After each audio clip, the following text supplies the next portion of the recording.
June মাসের মধ্যে রাজ্যের সামগ্রিক চিত্র বদলাতে চলেছে। ইতিমধ্যে বলে রাখা প্রয়োজন যে প্রধানমন্ত্রী নরেন্দ্র মোদী ইতিমধ্যে যে সিদ্ধান্ত, যে নির্দেশ দিয়েছেন তার দপ্তরগত পিএমওকে, যে কোনোভাবে পশ্চিমবঙ্গের ক্ষেত্রে কোনো রকম বকেয়া রাখা যাবে না এবং সেক্ষেত্রে প্রকল্পগত যে সমস্ত অর্থ সেগুলোর যোগান দিতে হবে দ্রুত।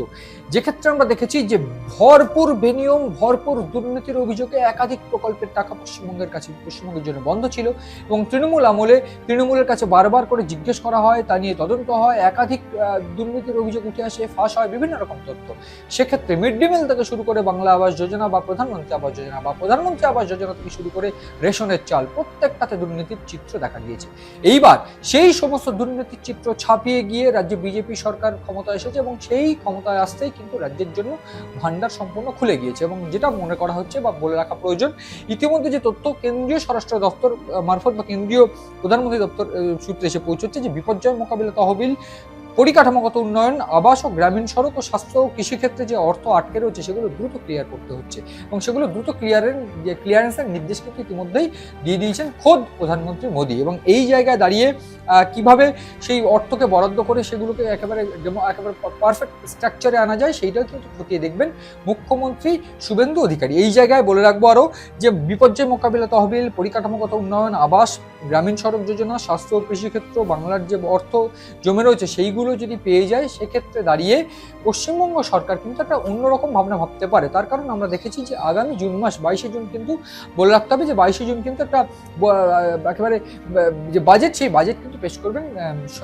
রাজ্য সরকার এবং সেই জায়গায় দাঁড়িয়ে এই বাজেটকে কেন্দ্র করে যে পরিকল্পনাগুলো থাকবে সেই পরিকল্পনাগুলোর মধ্যে সামাজিক উন্নয়ন এবং তার পাশাপাশি চাকরি সহ বেশ কিছু দিক থাকবে এবং সেক্ষেত্রে ভারী শিল্পের বিষয়টাও থাকবে। এবং ঠিক এই জায়গাগুলোকে যদি এনশিওর করতে হয় তাহলে কিন্তু রাজ্যের সাধারণ মানুষ এবং সাধারণ মানুষের যে সামাজিক সুরক্ষা সেগুলোকে আগে প্রায়োরিটি দিতে হবে। ঠিক সেই পথেই কিন্তু হাঁটতে চলেছে বিজেপি সরকার। এবং ঠিক সেই জায়গা থেকে মুখ্যমন্ত্রী শুভেন্দু অধিকারী যে পরিকল্পনা করে ফেলেছিলেন যে রাজ্যের যে চূড়ান্ত অবস্থা, যে রাজ্যের যে চূড়ান্ত দুর্দশা গত 15 বছর ধরে হয়েছে তৃণমূলের আমলে, এবং ঠিক সেই জায়গা থেকে ছাপিয়ে উঠতে 15 দিনে সম্ভব নয়, 1 মাসে সম্ভব নয়, কিন্তু আস্তে আস্তে এই এফোর্টটা তারা দিতে চাইছেন যেইখানে দাঁড়িয়ে সাধারণ মানুষ, আপনি বা প্রত্যেকে, আমি বা আপনারা প্রত্যেকেই যে সামাজিক সুরক্ষা থেকে শুরু করে যে প্রত্যেকটা জিনিস যেখানে সাধারণ মানুষের সুবিধা হবে, সাধারণ মানুষের জন্য বেস্ট হবে, সেই বিষয়টাকে তুলে ধরা। এবং ঠিক সেই জায়গা থেকে এইবার যে মিড ডে মিল থেকে শুরু করে যে সমস্ত দুর্নীতিগুলো হয়েছিল সেই দুর্নীতির বিরুদ্ধে যখন একাধিকভাবে তদন্ত শুরু হয়েছে, ঠিক অন্যদিকে এইবার এই বিষয়টা এনশিওর করতে চাইছেন মুখ্যমন্ত্রী শুভেন্দু অধিকারী যে কিভাবে কেন্দ্রের দেওয়া টাকা, সেই টাকা প্রপারলি অর্গানাইজড ওয়েতে সাধারণ মানুষের কাছে পৌঁছয় বা সাধারণ মানুষের কাছে সেই প্রকল্প বা সুবিধাগুলো পৌঁছয়। এবার ঠিক দেখার যে ঠিক সেই পদ্ধতিতেই কিভাবে সাধারণ মানুষের জন্য প্রকল্প বা সাধারণ মানুষের জন্য বকেয়া যে বিষয়গুলো ছিল সেগুলো ক্লিয়ার হয়, সেগুলো যাতে কত অর্গানাইজড ওয়েতে হয়। এবং তার পাশাপাশি যেটা দেখার যে 22শে জুন বা জুন মাসে একেবারে বাজেট পেশের সময় পশ্চিমবঙ্গের জন্য ঠিক কিভাবে এই পশ্চিমবঙ্গকে সাজানোর প্ল্যান করে বিজেপি সরকার, সেটাই এখন দেখা।